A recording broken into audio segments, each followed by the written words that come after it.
రాష్ట్ర కురుమ సంఘం ఎన్నికలను నిర్వహించేందుకు గాను ఎన్నికల కమిటీని ఏర్పాటు చేయడం జరిగిందని రాష్ట్ర కురుమ సంఘం అధ్యక్షులు మాజీ ఎమ్మెల్సీ ఏకే మల్లేశం కురుమ పేర్కొన్నారు. ఈ మేరకు ముస్లిం ఫుల్ వంతెన వద్ద ఉన్న తెలంగాణ రాష్ట్ర కురుమ సంఘం భవనంలో ఏర్పాటు చేసిన విలేకరుల సమావేశంలో కురుమరత్న ఏకే మల్లేశం కురుమ మాట్లాడుతూ ఎన్నికల నిర్వహణ కమిటీ చైర్మన్ గా న్యాయవాది ఏ శ్రీనివాస్ కురుమ, సభ్యులుగా గురిగే కృష్ణ కురుమ, న్యాయవాది K Sadanandam Kuruma, D Praveen Kumar Kuruma, D Prakash Kumar కురుమలను నియమించినట్లు ఏకే మల్లేశం తెలిపారు. ఒక మండలానికి 14 మంది సభ్యులు, ఒక జిల్లాకు 17 మంది సభ్యులను ఎన్నుకుంటున్నామని ఆయన తెలిపారు. తర్వాత జిల్లా నుంచి ఎన్నికైన 17 మంది సభ్యులు రాష్ట్ర సంఘం ఎన్నికల్లో పాల్గొని రాష్ట్ర నూతన కమిటీని ఎన్నుకుంటారన్నారు. దీనిలో 32 జిల్లాలు, జిహెచ్ఎంసీ పరిధిలోని 24 నియోజకవర్గాలకు ఎన్నికలు నిర్వహిస్తామని తెలిపారు. మొత్తం 952 మంది సభ్యులు రాష్ట్ర నూతన కార్యవర్గాన్ని ఓటు రూపంలో ఎన్నుకుంటారని ఆయన వివరించారు. ఎన్నికలు పూర్తిగా పారదర్శకంగా, ఎలాంటి అవినీతి అక్రమాలకు జరగకుండా నిబద్ధతతో ఎన్నికలు సజావుగా నిర్వహించేందుకు ప్రణాళిక రూపొందిస్తామని తెలిపారు.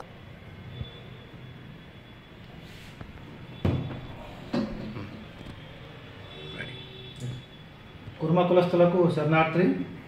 ఈరోజు కేంద్ర కుర్మ సంఘం వారు ఎన్నికల కమిటీని అపాయింట్ చేసి మాకు ఎన్నికల కమిటీ వారికి ప్రొసీడింగ్స్ ఇవ్వడం జరిగింది. దాంట్లో భాగంగా నేను ఆలెనూరు శ్రీనివాస్ అడ్వకేట్ చైర్మన్గా నన్ను అపాయింట్ చేశారు. తర్వాత సదానందం గారు ఆయన కూడా అడ్వకేటు, ఆయన మెంబర్గా. తర్వాత గొరిగే కృష్ణ ఆయన కూడా మెంబర్గా. వీళ్ళకు అనుభవం ఉంది చాలా. గత 15 సంవత్సరాల నుంచి వాళ్ళు ఎన్నికల నిర్వహణలో వాళ్ళకు అపారమైన అనుభవం ఉంది. తర్వాత ప్రకాష్ కుమార్ గారు ఆయన కూడా ఎన్జిఓ, ఆయన కూడా ఒక మెంబర్గా అపాయింట్ చేశారు. తర్వాత మా బ్రదర్ ప్రవీణ్ కుమార్, ఆయన అడ్వకేటు, ఆయన కూడా మెంబర్గా. మొత్తం 5 సభ్యులతో ఒక కమిటీని కేంద్ర సంఘ ఎన్నికలు సజావుగా నిష్పక్షపాతంగా జరగడానికి ఒక కమిటీ బైలాస్ ప్రకారము బైలాస్లో ఒక కమిటీ ఏర్పరచుకొని ఎన్నికలు నిర్వహించాలని బైలాస్ చెప్తుంది. కాబట్టి దాని ప్రకారము మమ్మల్ని ఒక కమిటీగా నియమించారు. సో దానికి అనుగుణంగా మేము కూడా ప్రతి జిల్లా ఎలక్షన్లు మా కమిటీ ఆధ్వర్యంలో జరగాలి. స్టేట్ ఎలక్షన్స్ కూడా నిష్పక్షపాతంగా జరగడానికి మమ్మల్ని అపాయింట్ చేయడం జరిగింది. దాని గురించి మేము సభ్యత్వం అనేది కేంద్ర సంఘం వాళ్ళు ఎవరికైతే బుక్లు ఇస్తారో వాళ్ళు చేస్తారు. జిల్లా కమిటీ వాళ్ళు చేసిన తర్వాత, మండల కమిటీలు అయిన తర్వాత జిల్లా కమిటీకి మేము వెళ్తాము. మాతో పాటు జిల్లా వాళ్ళు కానీ స్టేట్ వాళ్ళు కూడా వస్తారు. వాళ్ళ సమక్షం లోపల ఎన్నికలు నిర్వహించాయి. దీంట్లో ఎవరికి ఎటువంటి అనుమానం లేకుండా మేము మా 5 కమిటీలు నిష్పక్షపాతంగా, ఎవరికి అనుకూలంగా కాదు, ఎవరికి మోసం కాదు, ఎవరికి మాకేంటంటే సపోర్టు ఎవరికి మేము ఇవ్వము. ఎలక్షన్ అనివార్యమైతే ఎలక్షన్ జరిపిస్తాము. దీంట్లో ఆ జిల్లా వాళ్ళు మాకు ఎలక్షన్ కావాలంటే పోటీ ఉన్నప్పుడు అనివార్యమైనప్పుడు మా బైలాస్ ప్రకారం చేతులెత్తే పద్ధతి కానీ, సీక్రెట్ బ్యాలెట్ బాక్స్ పద్ధతి కానీ, మా ఎన్నికల కమిటీ నిర్ణయం అది దాని ప్రకారం మేము చేస్తాము.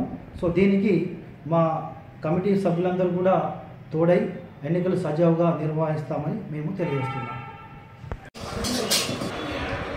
సంగారెడ్డి జిల్లా ఎలక్షన్స్ గురించి ముఖ్యమైన కుల పెద్దలను అందరినీ పిలిపించి వాళ్ళను ఒక కోఆర్డినేషన్ కమిటీ వేసి అక్కడ భవనం బిల్డింగు నిర్మాణం జరుగుతున్నది కనుక ఆ పని కంప్లీట్ చేసే వ్యక్తిని, సంఘం గురించి కులం గురించి పాటుపడే వ్యక్తిని అధ్యక్షుడిగా నియమించాలి అని చెప్పి ఒక కోఆర్డినేషన్ కమిటీని ఏర్పాటు చేసి వాళ్ళందరికీ కూడా అన్ని విధాలుగా ఒక 3 గంటలు 4 గంటలు అందరికీ వాళ్ళకు నచ్చజెప్పి పంపించడం జరిగింది.